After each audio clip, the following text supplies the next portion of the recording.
Tanti giovani questa mattina hanno attraversato Venezia per chiedere di rendere la città non solo appetibile per i turisti ma anche vivibile per i residenti. C'è chi porta i sassi, chi i bastoni, chi le fionde. Loro in corteo portano invece i carrelli della spesa.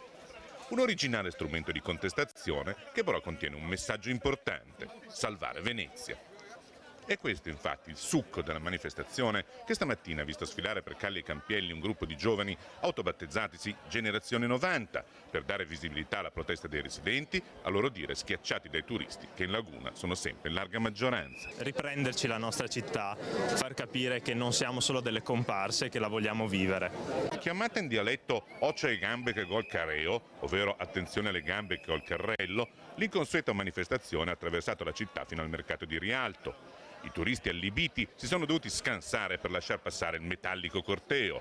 E proprio questo era lo scopo dei ragazzi, non tanto schierati contro i visitatori, comunque linfa vitale di Venezia, quanto per porre l'attenzione sulla scarsa vivibilità per i poco più di 50.000 abitanti della città, che si devono quotidianamente scontrare con i quasi 10 milioni di invasori e spesso purtroppo con i problemi di maleducazione e igiene che una simile moltitudine può creare. Oltre al fatto che quasi tutte le attività non legate al turismo sono a rischio chiusura. Si parlava di chiudere l'ospedale civile. Ora noi ci ritroviamo a vivere in una città che non è più a misura di cittadino, ma sta diventando sempre più a misura di turista.